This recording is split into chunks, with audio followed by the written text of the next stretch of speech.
Shalom prophète, merci, que Dieu bénisse. Amen. Et que Dieu bénisse les autorités de la ville.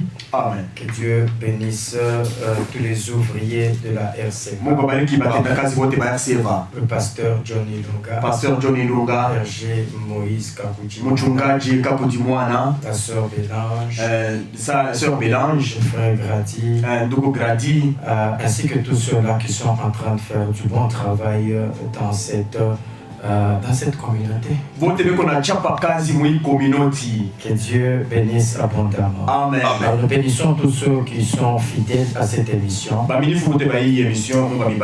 tous ceux-là qui sont en train d'envoyer leur numéro pour que nous puissions les insérer sur le groupe Miel du Soir. Pasteur André, que Dieu te bénisse abondamment. Amen. Je crois que nous serons avec toi ce soir. Alors, nous bénissons tous les partenaires. Je crois que le prophète les a déjà bénis. Que Dieu te bénisse abondamment. Tu veux aussi être partenaire de cette émission pour contribuer avec un $5, un $10 par mois. N'hésite pas de le faire, c'est l'œuvre de l'Éternel Dieu qui te bénira.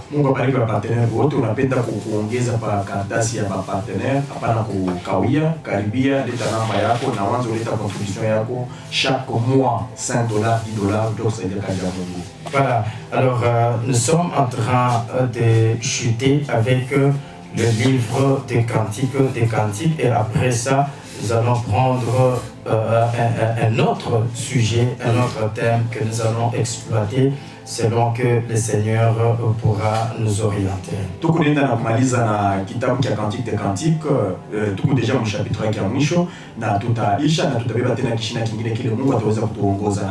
Éternel, nous bénissons ton nom, nous disons merci pour ton amour et pour ta grâce. Et nous remettons, Seigneur, ces instants entre tes mains de toute puissance. Nous voulons, Elohim, que toi seul, Seigneur mon Dieu, tu sois au centre de tout ce que nous serons en train de dire, car ce n'est pas notre parole, mais c'est ta parole à toi.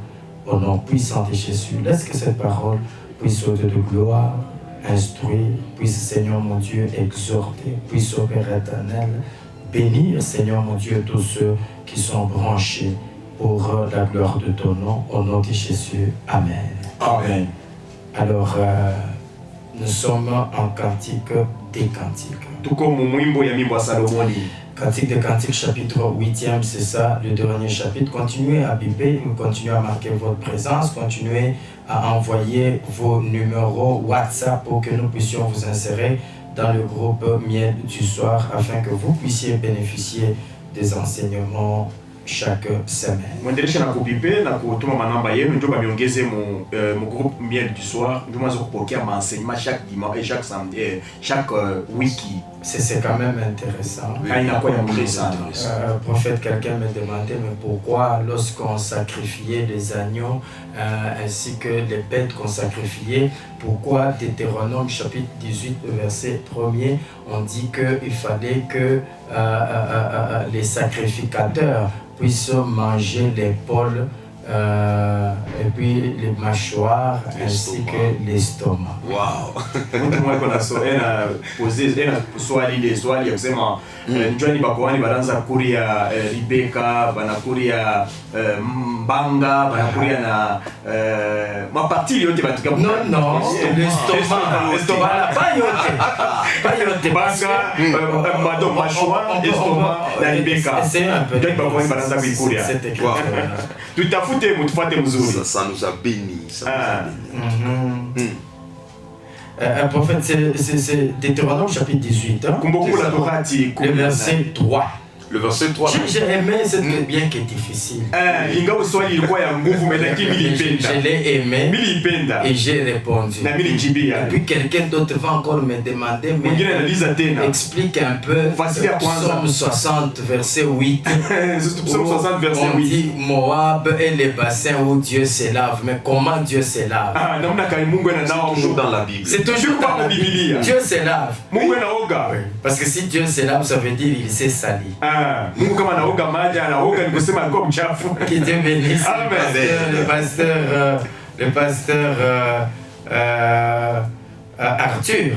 Wow, wow. Pasteur de marquer sa Mungu présence. akubariki Pasteur. Merci de continuer à biper. Mwendeleshe na kubipe. Faites-les pour la gloire de Dieu. Muifanye utukufu ya Et Mungu. ça nous prouve que vous êtes branchés et que nous sommes en train de monter ensemble. Inaonyesha kusema Mungu branché na L'Écriture mtu dit quoi? pamoja. Deutéronome 18, Verset 3. 3, la Bible dit, voici, Voici quel sera le droit quel des sera le sacrificateurs sur le droit peuple, des sacrificateurs sur le peuple. sur ceux qui offriront un sacrifice, Ah, un bœuf un peu, ou un agneau. un agneau. On donnera aux sacrificateurs l'épaule, le mâchoire Donc, et l'estomac. un sacrificateur Ndugu zangu mkoani, ne peut pas manger la tête, hasta kula ou kichwa. les pieds, Hasta kula hata les miguu, pattes, hata kula hata nyama ya ou Mungu. bien le dos, Hasta kula mgongo. ou bien les mains. Mikono hasta Mais kula on hapa. précise bien Banaweka precision les pale. choses que les sacrificateurs devaient manger. Vitu vile mkoani anapasha kula. Donc, comme les pasteurs André, Vile pasteur c'est André. un sacrificateur. Mkoani. Les pasteurs Arthur, Pasteur Arthur. c'est un sacrificateur. Mkoani. Maintenant, leur droit, Ile madroa yabo. leur droit, Madroa yabo. ce qu'ils doivent manger. Vile bo banapasha kula. On dit voici ce qu'ils doivent manger. Banasema tazama vile banapasha kula. Ils doivent manger l'épaule, Banapasha kula libeka. les mâchoires Manga. et l'estomac. C'est un Et thème, puis on met point. Kisha banaweka nukta.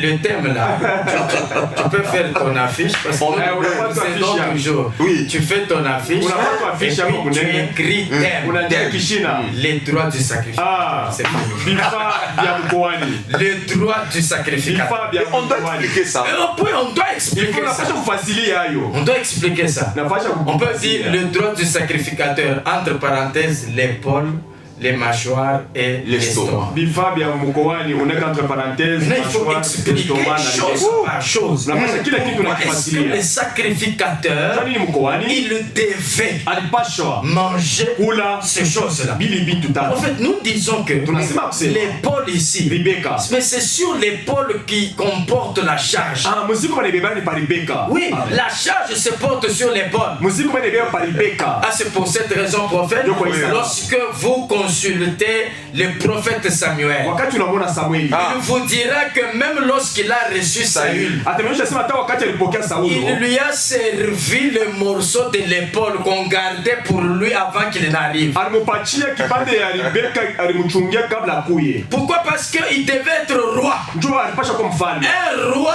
a des responsabilités. Mfalme anakuwa na madaraka. Donc ici, être sacrificateur, Hapa kwa mkoani. c'est pas un sujet de joie comme les gens le voient aujourd'hui. Ana furaha. Ile watu wanaiona leo.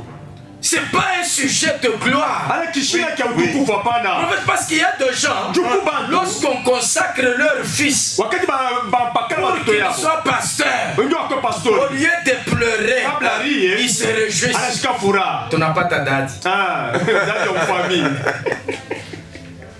Non. Hapana. C'est une charge. Ni muziko mtoto anabeba. C'est un poids. Ni muziko. Cette charge fait pleurer. Ile muziko inalilishaka. Ça fait pleurer. Inalilisha. Ça fait pleurer. Iku Oh mon nalilisha. Dieu. Ça tue. Iku naua tena. C'est ainsi que Ni kusema les sacrificateurs qui mangent l'épaule lui montrent déjà que l'épaule que tu manges là, tu as la charge. mkoani ule nakule Rebecca inamuonyesha kusema Rebecca ile unakule unakuwa na muziko. Le ministère, c'est une charge. Huduma inakuwa ni muziko. C'est un poids. Ni muziko. Ceux qui sont dans les vrais, qui sont dans les ministères, Bakuli bale bako oui. huduma. ils comprennent ce que je dis. Banelewa bile biku nasema. Prophète, ça fait pleurer. Iku nalilisha hivi bintu. Ça fait pleurer. Biku nalilisha. C'est ainsi que Ndio maana vous allez voir Jacob en bénissant ses enfants. mtona Yakobo wakati anabariki batoto yake. Il arrive sur Issachar. Anafika pa Isaka. Il dit Issachar Asema est Issachar. un âne robuste. Anakuwa mpunda wa nguvu. Un âne robuste. Mpunda wa nguvu. Or, un âne, Japo mpunda son rôle c'est de transporter les charges. kazi yake ni ya kuchukua mizigo. Et puis le vrai âne Na mpunda wa kweli robuste, wa nguvu c'est Jésus ni Yesu. qui a transporté nos Ndiye charges. alichukua mizigo yetu bote. Parce que nous on avait des charges Ndio sisi tulikuwa mizigo. et lui était libre. Yako huru. Maintenant il nous dit, Kisha anatuonesha venez à moi mkuje pour kwangu. tout ce qui est charge. Mungu tunakuwa bila kulema mizigo. Donc moi je prendrai vos charges Mimi nitachukua mizigo et yenu vous aurez du repos. na mimi mtapumzika. C'est ainsi que Ndio maana Un pasteur, pastori c'est un âne robuste anakuwa mpunda wa nguvu qui transporte les chars, eko nachukua mzigo les fardeaux. miziko. En fait, moi-même, à l'église, les intercesseurs, parce que je suis moi-même aussi intercesseur, les intercesseurs, je les appelle katako. Na mimi nakalaka intercesseur ba intercesseur bote mina baitaka bakatako bakweba miziko pa mabeka. C'est ça un intercesseur. Jo vile mwombezi. Un pasteur, c'est un katako. Pasteur anakuwa katako, porteur de fardeau. Un apôtre, c'est un katako. Ata mutume anakuwa katako na yeye. Un docteur, c'est un katako. Docteur anakuwa katako. C'est ça, prophète. Jo vile. Même toi, prophète, tu es un katako. Ata we nabii unakuwa katako. C'est ça. Jovile. Et pourquoi les mâchoires? Pourquoi les ventres? Alors tu veux connaître la suite là? Envoie ton numéro. On te met sur le groupe Miel du soir. Et tu bénéficieras. Pourquoi Moab est le bassin où Dieu s'élève?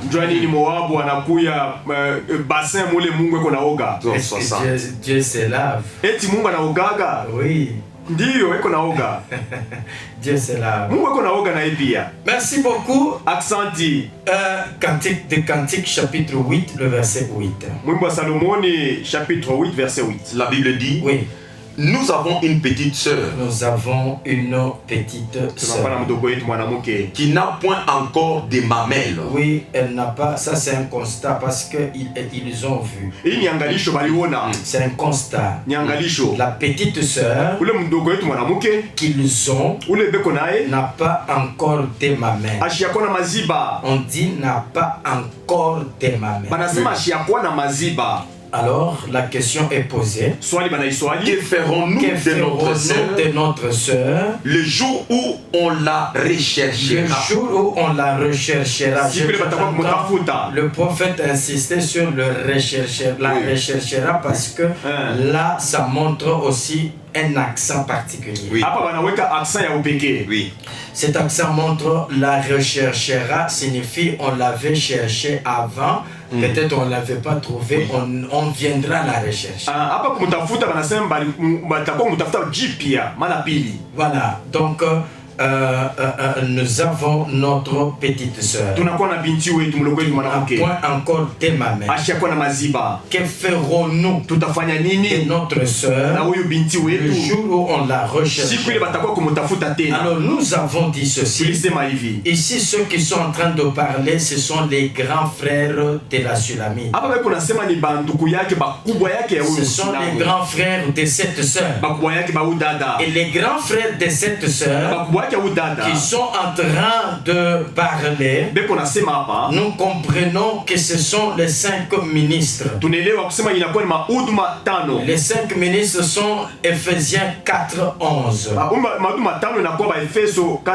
Et dans Ephésiens 4:11, la Bible dit il a donné les uns comme apôtres, les autres comme prophètes, les autres comme évangélistes, les autres comme pasteurs et docteurs. Ça fait 5 ministres. Ça fait 5 ministres. Alors les 5 ministres ici, ce sont des grands frères. Prophète, vous savez, il y a toujours des problèmes autour des 5 ministères. Bientôt nous finalisons avec les livres sur les 5 ministères et nous allons lancer ça à la disposition de Lubumbashi. Parce qu'il y a un pasteur qui disait dans une église, nous devons avoir tous les 5 ministères. Parce que un pasteur, il ne peut pas, en fait, il ne peut pas tout faire. C'est pourquoi il faut que dans l'église, Ndio maana afadhali il y mkanisa ait un apôtre, ukuye mtume, il y ait un pasteur, ukuye il pastori, y ait un docteur. ukuye docteur. C'est ça qu'on appelle les 5 ministères Ndio maana réunis matano dans l'assemblée, donc la paroisse locale. Ah, hii wanasema inakuwa yenye kwa mkanisa ya panafasi. Dans l'église locale, Mkanisa ya panafasi. il faut qu'on puisse réunir tous les 5 ministères. S'il n'y en a pas, en tout cas, cette église-là ne peut pas être appelée église. Tunapasha kukusanisha mauduma yote tano mkanisa. Kama ile mauduma tano haina mkanisa, donc kanisa ina kanisa pana. Parce qu'un pasteur, Ndio pastori, il ne peut pas faire, prophète, c'est très fort ça. ani ya nguvu sana hii. Il ne peut pas faire ce qu'un apôtre fait. Asiwezi kufanya ile mtume Il yuko ne anafanya. peut pas faire ce qu'un docteur fait. Asiwezi kufanya kile daktari yuko Il ne anafanya. peut pas faire Asiwezi kufanya ce qu'un évangéliste kile fait. evangeliste yuko anafanya. Lui, s'il est pasteur, Yeye kama yuko il pastori, doit avoir un apôtre. anapasha kuwa na mtume Il doit avoir mkanisa. un évangéliste, Anapasha kuwa na evangeliste un mkanisa docteur. na docteur. S'il est apôtre Kama yuko et mtume que c'est lui l'apôtre qui est na visionnaire, yeye ndio visionnaire wa kanisa, il doit avoir un pasteur, anapasha kuwa na un pastori, évangéliste, évangéliste, un docteur, na docteur, un prophète. na nabii. Ah, prophète, c'est difficile ces choses-là. Bila vitu viko nguvu. C'est difficile. Viko vya nguvu. Mais je réfléchissais Mimi naanza kuwaza, et j'ai compris que mimi naelewa kusema quand Dieu est en train de faire certaines choses, wakati Mungu anafanya vitu il y vingine, a les capacités que Dieu met dans chacun de nous. Mungu mawezaji mwa Mungu yuko na wakati maisha kila mtu. Lorsqu'il t'a établi, Wakati alikutia, il y a certaines capacités que Dieu te donne. kuma uwezo fulani Mungu alikupatia. C'est pourquoi Ndio maana il y a aussi les gens qui s'embrouillent, Mungu mtu mwingine tena bena ya qui mbruye. se disent que dans mon église, Bena sema mkanisa si yangu. on a prié pour moi, Kama baliniombea. pour que je puisse avoir un enfant, Juu nilikuwa na mtoto. et que ça traînait, Na inakawia. je peux aller essayer dans une autre église. Nilikuwa na mkanisa Les ingine. pasteurs tel a telle grâce. Ule pastor fulani eko na neema. Les pasteurs tel a telle grâce. Pastor fulani eko na neema Et il y fulani. en a qui disent non, ton pasteur ne peut pas tout faire. Bengine beko na sema pastor wako atafa vyote hapana. Mais prophète, là c'est comme si Inakuwa saa les pasteurs pastori deviennent des spécialistes. ba pastori banakuwa ba specialist. Donc nous avons un pasteur pédiatre, Tunakuwa na pastori wa kutunza watoto, nous avons un pasteur gynécologue, kunakuwa wa kutunza ba mama, nous avons un pasteur qui fait marier les gens, tunakuwa na pastori yako naoesha ba bantu, nous avons un pasteur qui traite les maladies de cœur, tunakuwa na pastori yule kwa natunza malaria magonjwa ya moyo, nous avons un pasteur de ceci et de tuna cela. pastori mwingine wao wa bifulani na wa bifulani. Mais prophète, Nabii. acte non, c'est Marc 16-17. Marc La 16, Bible 17. dit voici les miracles Biblia inasema tazama qui miujiza accompagneront itashindikiza ceux qui auront cru. bote batamini. On ne spécifie pas Abalete abamfungula pana. que dans les miracles là, Ya kusema mwile mjiza. il y aura donc chacun fera ça, tel fera ça, tel fera ça. Asa fulani atafuati fulani atafuati fulani hapana. Alors, la réflexion que je voudrais lancer maintenant à quiconque est en train de dire ces choses. Mawazo ili mipenda kusema kwa ule mtu wote kunasema hivi vitu. Prophète, Nabii. rentrons un peu, parce que la Bible dit la nature, c'est un pédagogue. Ah, Biblia inasema umbo inakuwa inafundisha. Parce qu'un pasteur ne peut pas tout faire, n'est-ce pas? Pastor asiwezi kufanya vyote hapana. Rentrons maintenant à l'école primaire. Turudie mu école primaire. L'enseignant de l'école primaire, Mwalimu wa mu école primaire il n'a pas fait l'histoire à l'université. ashikujifunze histoire ku Il université. n'a pas fait la géo à l'université. Ashikufanya géo ku université Il hapana. n'a pas étudié les maths à l'université. Ashikufunde mathématiques ku université Mais hapana. cet enseignant-là, Asule mwalimu comment il parvient à enseigner tous les cours? namna kanya yako nafika mkufundisha makuru yote. Il enseigne la géo, Anafundisha il géo, enseigne l'histoire, anafundisha histoire. il enseigne Même l'anglais. Anafundisha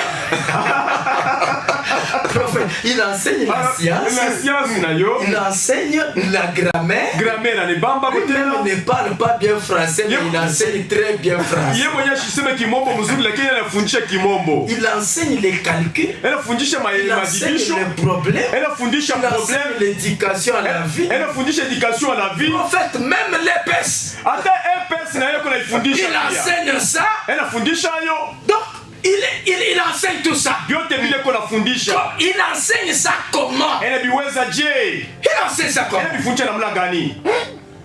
Or, japo à l'université, university il n'y a pas une faculté qui forme quelqu'un à enseigner tout ça. hakuna faculté kunafundisha mtu afanye vyote vile mara moja. Il n'y en a pas. Hainako. Mais ils enseignent comment? Na sababu nafundisha namna gani? Si ces enseignants peuvent faire ça, Kama ba mwalimu batezo kufanya vile. c'est possible Inawezekana que quelqu'un que Dieu a établi fasse aussi ça. mtu le Mungu aliweka abifanye na yeye pia. C'est qu'il a sa spécialité, Ukisema kuna upekee mais yake. il a reçu des diverses grâces. Alipokea manema ya mingi. Il a reçu des divers dons. Alipokea mazawadi ya mingi.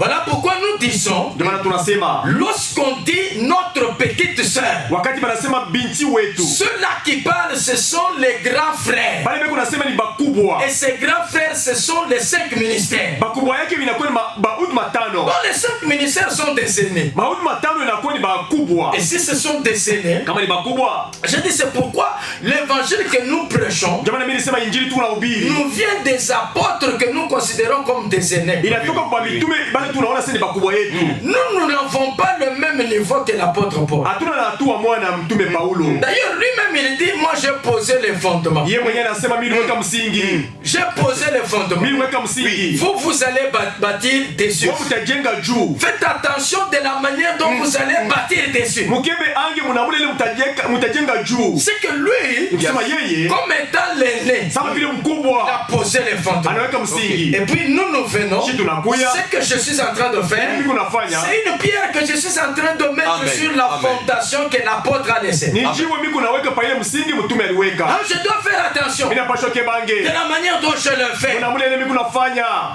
Amen. Amen.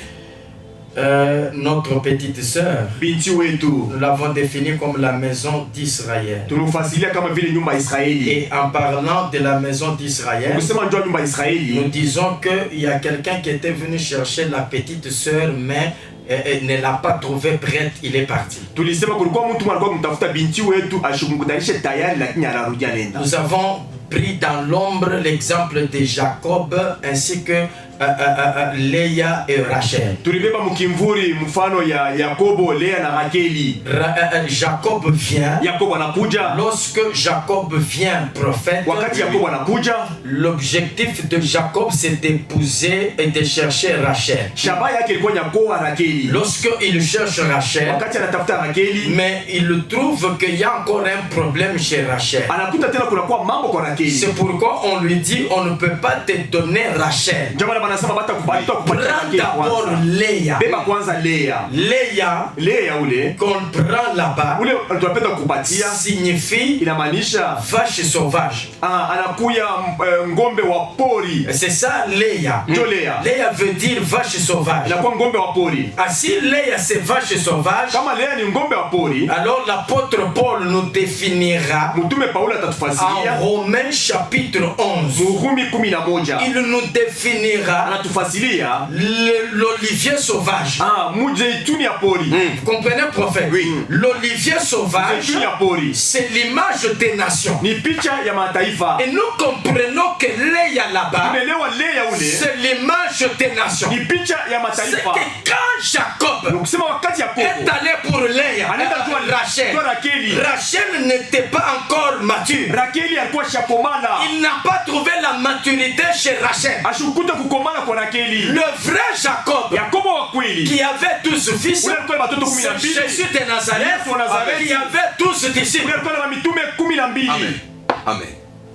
Parce que Juu Jacob, Yakobo, prophète Jacob, Yakobo selon les songes de Joseph, Jacob c'est le soleil. kwambatana na ndoto ya Yusufu, Yakobo anakuwa ni yua. Yes. Jacob c'est le soleil. Yakobo ni yua. Et Jacob comme étant le soleil selon les songes de Joseph. Yakobo kama vile yua. Parce que quand Joseph a rêvé, wakati Yusufu il a alilota, vu le soleil anaona yua se prosterner. inainama.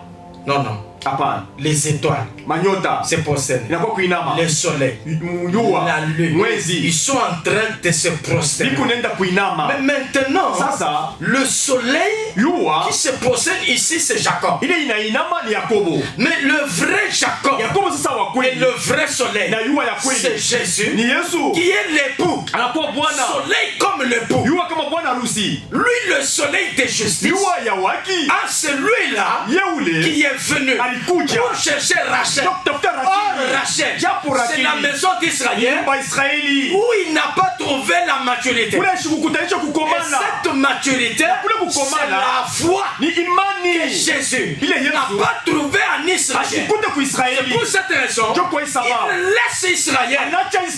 Il va maintenant du côté des nations. Et Jean chapitre 1er, le verset 12. La Bible dit quoi? Jean chapitre 1er, le verset 12. On peut commencer par 10. 10, la Bible dit, elle était dans le monde, oui, et le monde a été fait par elle. C'est la lumière, Jésus. Oui. Et le monde ne l'a point connue. Elle est venue chez les siens. Attends. Et maintenant, elle est venue chez les siens. Yes. Les siens, c'est qui? Israël. Ce sont les Juifs. Parce que Jésus n'est pas congolais. Oui. Jésus n'est pas nigérien. Même pas américain. Il n'est pas américain. Non. Jésus, c'est un juif. Maintenant, en tant que juif, la Bible dit il est venu chez les siens. Les siens ne l'ont point reçu. Prophète, les siens, ce sont les juifs qui n'ont pas accueilli leurs frères. Ils n'ont pas reçu leurs frères. Ils l'ont rejeté. Ils l'ont rejeté. C'est pour cette raison. J'ai toujours dit. Oh mon Dieu. J'ai toujours dit. Ah, mais ça va encore m'amener dans une longue histoire. Ça va m'amener dans une longue histoire. Parce que je voulais parler des sorties de Moïse. Des sorties de Moïse. Oui. Ou bien 2 jours de Moïse. C'est aussi un thème. Nous donnons les thèmes. Oui. Donc, un pasteur qui est souple, il écrit. Les 2 sorties de Moïse. Moïse sort le premier jour. Quand il sort le premier jour, il rencontre un Égyptien. Ça te fait dire. Il rencontre un Égyptien qui est en train de frapper un juif. Il tue l'Égyptien. Et puis il l'enterre. Et puis il libère les juifs. Il rentre. Le deuxième jour, il trouve deux juifs en train de se battre. Mais pendant que les 2 juifs se battent, Moïse dit, vous aussi, il commence à trancher les affaires des juifs. Alors les juifs doivent lui dire, mais qui t'a établi? Et là, Moïse doit fuir. C'est ça la sortie de Jésus. Quand Jésus vient chez les Juifs, les Juifs vont lui dire, mais qui t'a établi? Voilà la manière des Juifs de rejeter celui qui était établi. Moïse a fui. Moïse a fui. Le prophète. Ça, le pasteur André doit écouter. Et le pasteur André doit écrire. Quand Moïse fuit, parce que les 2 juifs là, qui représentent tous les juifs, l'ont rejeté. Moïse doit aller à Madian. Il doit aller à Madian. Mais prophète, lorsque tu cherches dans la Bible, qui est Madian? Qui est Madian? Prophète, on peut lire. Je pense, si je ne trouve pas les versets,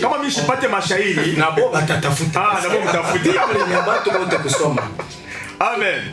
Genèse.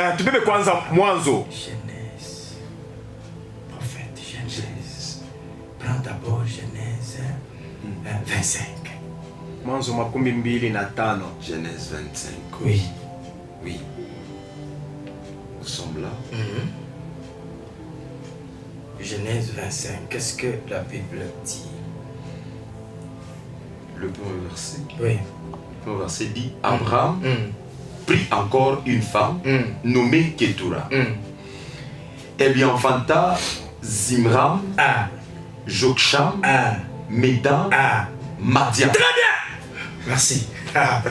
Voilà. Oh, prophète, voilà la Bible. Vous comprenez que Madian ni mtoto wa Ketura. Mtoto wa Ketura. Madian ni mtoto wa Ketura. Mtoto wa Ketura. Maintenant regarde. Sasa angalia. La Bible prend le verset 5. Beba sasa shairi ya 5. Abraham. Ibrahimu.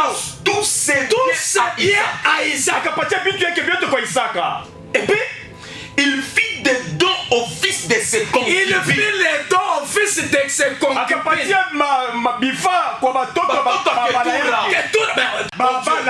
Ketura. Na bale badi yake bingi. Anababa madon. Mazawadi. Mais Yakabaila anamupatia Isaac alibeba héritage. Prophète. Oh mon Dieu. La Bible, la Bible, elle s'explique elle-même. Vous comprenez, vous comprenez, prophète.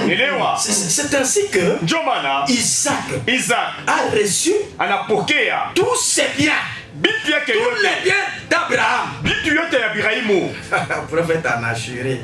Donc il a reçu tous les biens d'Abraham. Aujourd'hui, Léo, Moïse, Moussa, et chez Jétro. Et pourquoi Jétro? Parce que quand on l'a chassé, c'était hier. Il est allé chez les siens ne l'ont point reçu. On l'a chassé. Il va maintenant à Madian. Quand il va à Madian, les filles arrivent à la maison. Jétro dit, mais pourquoi vous avez laissé cet homme-là? On va le chercher. On lui donne une femme. Sephora. C'est nous. Maintenant, prophète, lui là, Moïse, il va enfanter 2 fils. Il enfante Gershom. Et il enfante Eleazar. Gershom signifie étranger dans un pays d'autrui. Maintenant, Eleazar signifie secours de l'Éternel contre l'épée de Pharaon. Musada ya wa milele mbele ya mpanga ya Farao. Prophète, ça fait les 2 missions de Jésus. Inakuwa makazi mbili ya Yesu. Parce que Gershom étranger. Anakuwa mgeni. Chez les étrangers, kubageni kule, il doit proclamer l'année de grâce. Anapasha kuleta mwaka ya neema. Mais maintenant, Eleazar, c'est les secours contre l'épée. L'épée de Pharaon. Parce que en Ésaïe 61, il y a 2 choses. Il y a l'année de grâce et il y a le jour de vengeance. Qui parle du jour de vengeance voit l'épée. Voilà un peu pourquoi quand on rejette Jésus, il va maintenant vers les nations. Il vient chez nous. C'est pourquoi Jacob, qui va chercher Rachel, il ne trouve pas la maturité. Il prend Léa. Et quand il prend Léa, ce sont les nations. Léa, ce sont les nations. Et maintenant, ce qui arrive, c'est quoi? C'est pour cette raison on dit que ferons-nous de notre petite sœur le jour où on la recherche. Donc prophète, nous disons que Jésus est venu chez les Juifs. Il n'a pas trouvé la maturité chez les Juifs. ashikukute kukomana Cette kumayuda. maturité, c'est quoi? Kukomana ni kusema nini? C'est un arbre qui est mature donne le fruit. Amen. Muchi ile inakuwa ya komana inatoa matunda. Un arbre mature donne le fruit. Muchi ya komana inaleta matunda. C'est pour cette raison. Ndio kwa hii sababu. J'ai dit la fois passée Mimi sema hivi wakati que ilipita. les figuiers, Ile muchi ya il figie, y a de bonnes feuilles, ile inakuwa na majani mais mzuri. sans fruits. Bila matunda, C'est Israël. Israeli. C'est Israël. Israeli. C'est pour cette raison. Ndio kwa hii sababu. Prophète, la Bible dit que ce n'était pas la saison. Biblia inasema ikuwe wakati ya En d'autres termes, ce n'était pas le temps pour Israël d'avoir les fruits. ni kusema haikukuwa wakati ya Israeli ndio kuwa na matunda. Et les fruits que Israël devait avoir, c'est la foi. Matunda ya Israeli alipasha kuwa nayo ni imani. Voilà pourquoi. Ndio maana Est-ce qu'on peut lire? tutaweza kusoma. C'est pour cette raison, prophète, Ndio kwa hii sababu lorsque on lit wakati tunasoma Marc 11, le verset 12. Marko 11 shairi ya 12. Marc 11, le verset 12. Oui. La Bible dit, Mhm. le lendemain, Oui. après qu'ils firent sortir de Béthanie, Jésus eut faim. Ok.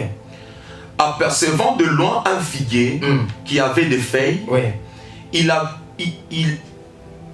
il alla voir s'il trouverait quelque chose, et s'en étant approché, il ne trouva que des feuilles. Vous comprenez? Oui, oui. Elewa. Il n'a trouvé que des De feuilles. feuilles. Alikuta paka majani. Et puis, Car ce n'était pas la saison des figues. ok. Maintenant, Prenant alors la parole, Oui. et lui dit, oui. que jamais personne ne mange de ton fruit. Jusqu'aujourd'hui, Israël est maudit. Paka leo Israeli kwa mwenye kulaniwa. Que jamais personne ne mange de ton fruit. Et puis, Et ses disciples l'entendirent. merci, prophète. Maintenant, nous sautons un peu, nous prenons le verset 20. Tuluke tubebe shairi ya makumi Le verset 20, le matin, en passant, les disciples vinrent le figuier séché Ah. jusqu'aux racines. Ok. Pierre, se rappelant ce qui s'était passé, Oui. dit à Jésus, Il dit à Jésus, Rabbi, regarde, le figuier que tu as maudit a séché. Ah, séché. Maintenant, écoutez un peu. Jésus prit la parole et leur dit, ayez foi en Dieu. Non, prophète.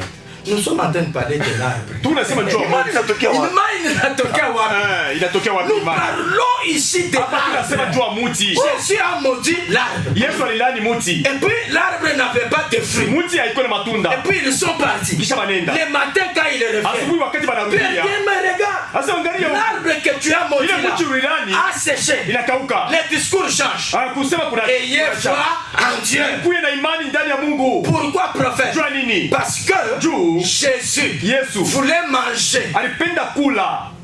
Quand il est allé chez les Juifs, Wakati anaenda kwa Yuda, il a cherché la nourriture. alitafuta chakula. Quand il est allé vers l'arbre, Wakati anaenda kumuti, c'est pour manger. Ni jua kula. Cet arbre-là, Ile muti ile. c'est Israël. Israeli. Mais il ne trouve pas la nourriture pour manger. ashipate chakula ya kula. Il ne trouve pas. Ashipate chakula. Prophète, Nabii. cherchons la nourriture de Jésus. Utafute chakula ya Yesu. Hébreux chapitre 12, le verset 2.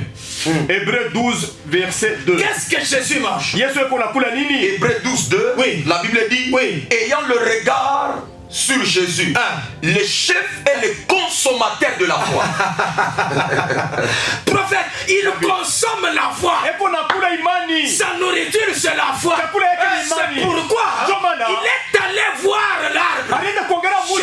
cherchant quoi manger. Kutafuta chakula. Quand il voit là, Wakati anaangalia il muti, ne trouve pas les fruits. ashipate Il matunda. dit que cet arbre Anasema hii muti ne me donne pas ma nourriture. hainipatie chakula Moi, yangu. c'est que je mange. Hii nakula. Je suis le consommateur de la foi. Mina tumiaka imani. Voilà pourquoi Ndio maana il maudit l'arbre. analani ile Et puis il muti. part. Kisha Le anaenda. matin, il revient. Asubuhi anarudia. Pierre pose la question. Petro na Mais swali. regarde, Garia. l'arbre que tu as Muti maudit ile ulilani. a séché. Inakauka. Jésus lui dit, Yesu anamjibu. ayez foi. Mko na Parce imani. que même vous, Hata si mweye. vous n'avez pas la foi, Kama muna na je vais imani. vous maudire. Vita milani. Oh mon Dieu. Les Écritures. Les Écritures. Maandiko. Les Écritures. Qu'est-ce que ça jambon? Les consommateurs de la foi. Anatumiaka imani. Donc je comprends Mimi ndio kusema. les figuiers Mucha que figuier. Jésus a maudit. Ile Yesu alidai. C'est Israël Israeli. qui a montré le feuilles, Ule anaonyesha tu majani mais kule. qui n'a pas montré le fruit. Lakini ashikuonesha matunda yake. Oh mon Dieu. Personne qui bip pour montrer que vous êtes là en train d'attendre. Continuer. Juste 3 personnes. Merci. La première a bipé. La deuxième personne qui bipe pour montrer que vous êtes branchés. Merci. Qui encore? Merci beaucoup. Voilà. Alors, nous pouvons continuer. Que Dieu bénisse à toi. Merci. Job Anabipe, ça va c'est tout parler. Continue du soir. Mais le prophète, vous comprenez ce que nous sommes en train de dire. Jésus, il est consommateur. Le consommateur de quoi? Consommateur de la foi. C'est pour cette raison, quand il va vers les figuiers, il cherche les fruits. Il ne trouve pas les fruits. C'est ça. Jacob qui va vers les Rachel et qui ne trouve pas la maturité. C'est ça aussi. Les bien-aimés. Et ces bien-aimés va vers la petite sœur. En partant chez la petite sœur, n'a pas trouvé de mamelles.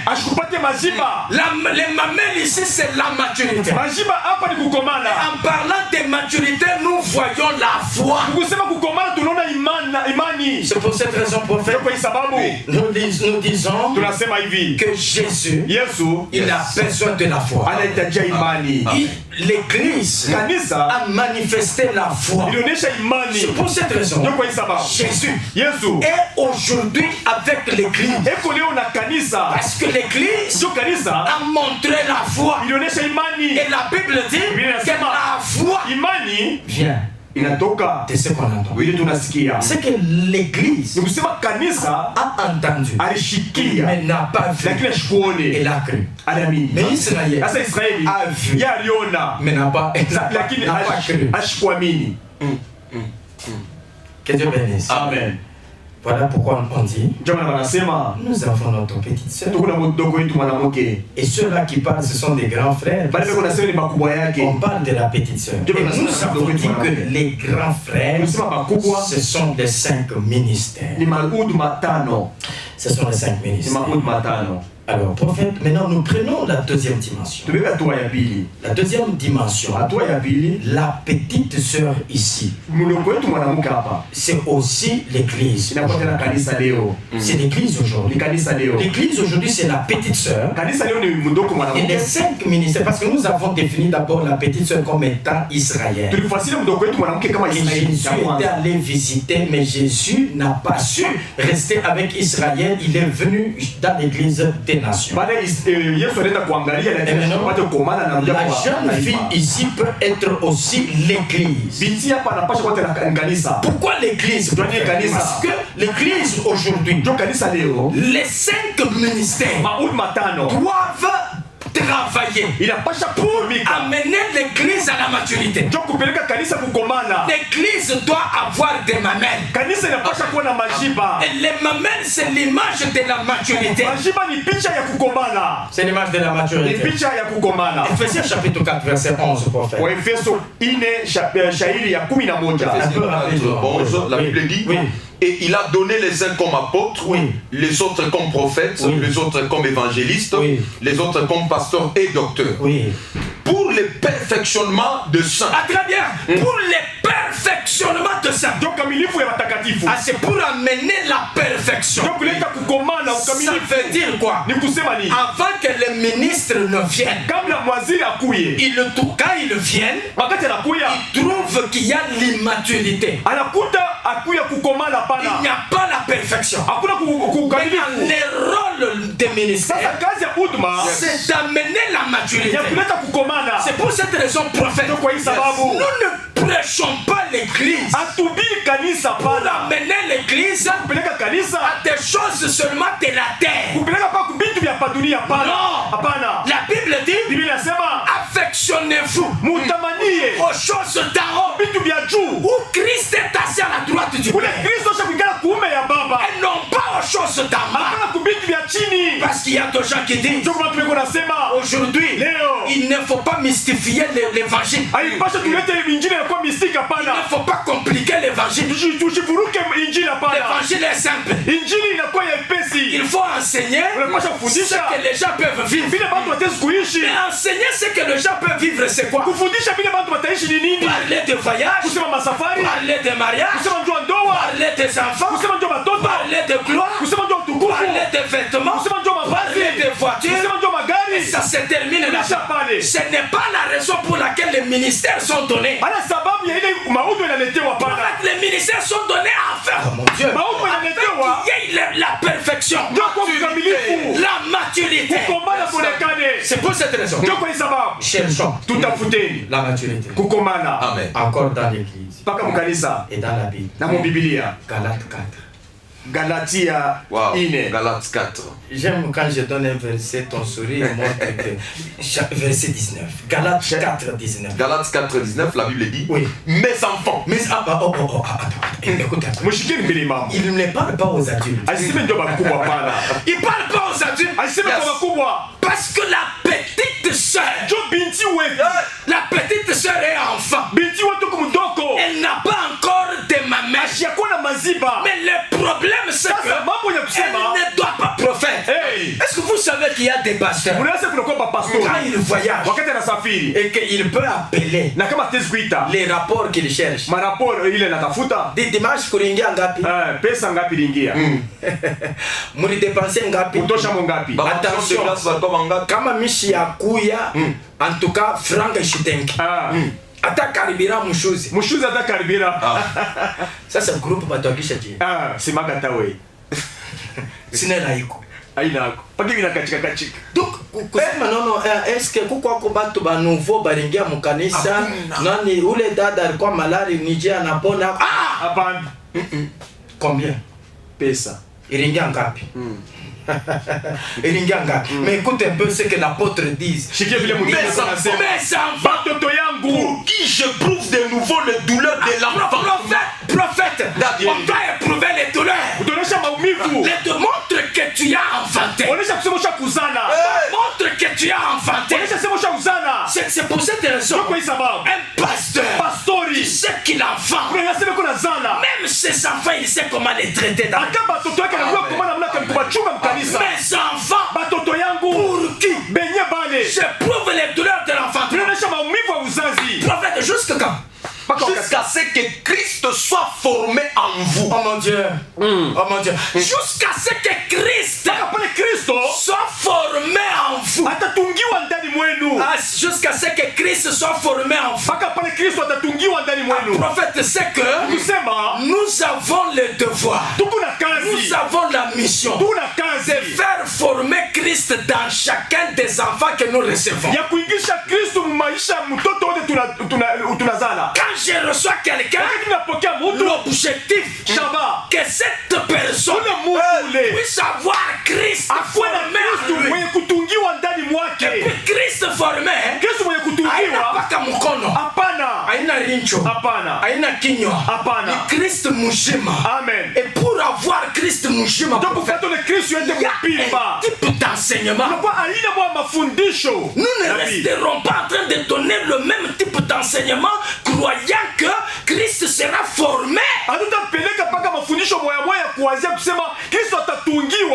Former Christ en quelqu'un, c'est amener cette personne à la maturité.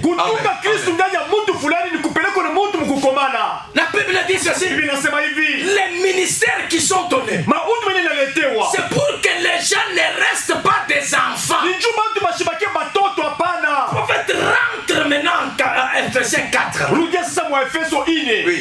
4:12 maintenant, ou 13. 4:12. 13. La Bible dit, oui, jusqu'à ce que nous soyons tous parvenus, oui, à l'unité de la foi et la connaissance du Fils de Dieu. Mais écoute, la connaissance du Fils de Dieu. Comment est-ce que les gens auront la connaissance du Fils de Dieu si on ne prêchera que les voitures? Or, la Bible dit la vie éternelle, c'est qu'ils te connaissent toi, le vrai Dieu, et celui que tu as envoyé. Ah, si on connaît le vrai Dieu, on connaît celui que Dieu a envoyé, on a la connaissance, on a la vie éternelle. C'est ça la vie éternelle. La vie éternelle, c'est la connaissance, et c'est lui que Dieu a envoyé. Jésus. Oh mon Dieu. Jésus. Jésus. C'est pour cette raison, prophète, je te supplie, prophète, oublie Jésus. Amen. Oublie Jésus. Amen. Il ne faut pas prendre du temps à la chair pour parler de la parcelle que tu as achetée au camp. Cette parcelle, c'est ta parcelle, ce n'est pas la parcelle de tous les frères. Tu as acheté Je suis en train de voir une prédication. Un pasteur à Kinshasa. Dieu me voit. Il dit ceci. Moi ici, quand je veux m'habiller, je m'habille. Un jour, je me suis dit que j'achète même un sous-vêtement de $10,000. Prophète. D'abord, est-ce que vous savez que la nudité, donc l'ignorance, c'est la nudité? C'est quand quelqu'un se tient à la chair, parler de choses comme ça, exposer sa nudité. Oh là là. Même si tu achètes pour 100,000, utubiri Yesu njo ule atatusaidia parce que ile hautatutapuria muyako. Oui, hautatutapuria muyako. Oui, prophète. Il n'y a pas de la médiocrité comme parler des voitures que tu as achetées. Est-ce que Yesu alikutuma tu Yesu anakufa kwa msalaba njoo ubiri bantu motoka? Yesu anatoa maisha yake njoo ubiri bantu bila yako wewe.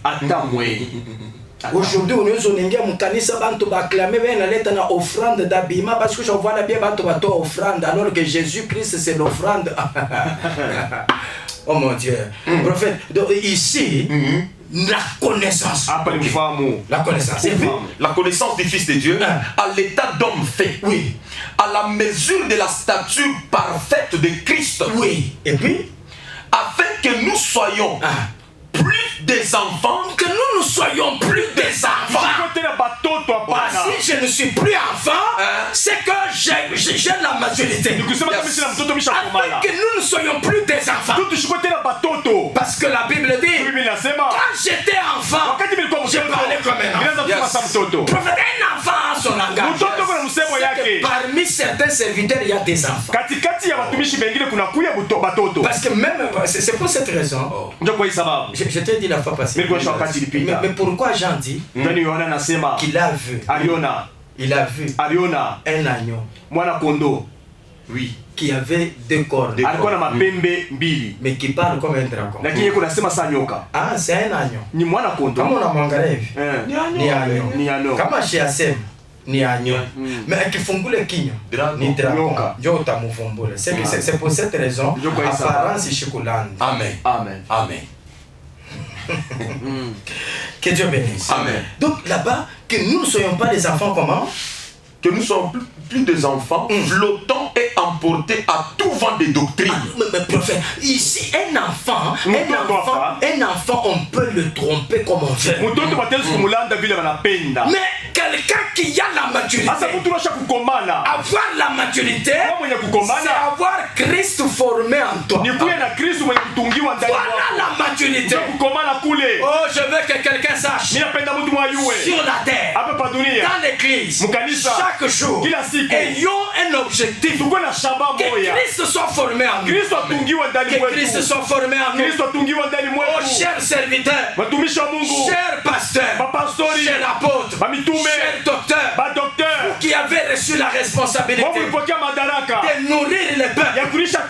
La Bible dit ceci dans le livre de 1 Pierre, chapitre 5.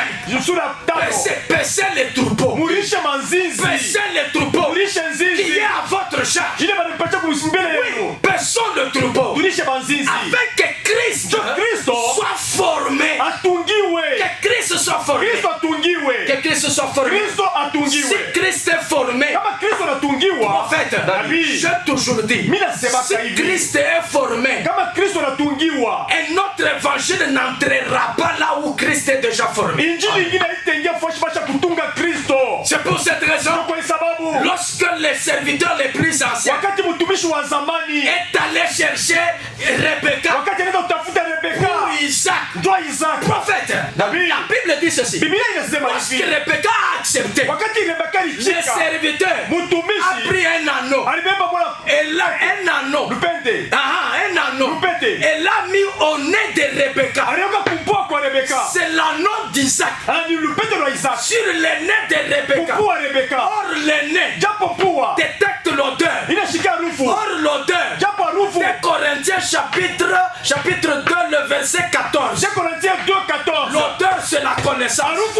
C'était pour dire toi Rebecca, avec l'anneau sur ton nez, tu ne peux pas écouter ou sentir l'odeur de notre mari. Tu ne peux pas recevoir la connaissance de notre mari.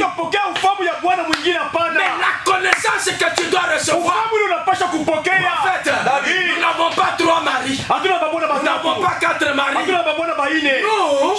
Nous ne sommes pas comme la femme samaritaine. Jésus lui a dit, tu as eu 5 maris. Même celui que tu as maintenant n'est pas toi.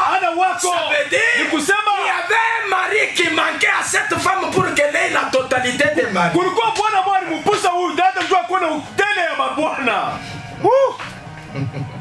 Que Dieu bénisse. Amen. Oh mon Dieu, frère Emmanuel vous a servi comme Azer ce matin.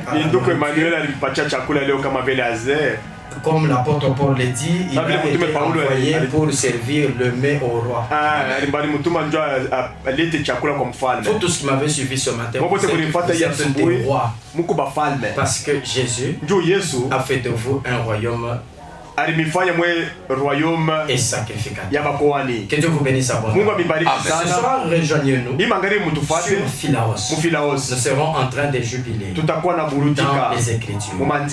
Donne ton numéro sur Miel du Soir. Vous allez nous suivre en rediffusion vendredi de 20h juste à 21h juste. Restez branchés sur la RCVA pour être édifiés. Shalom. Shalom kwenu.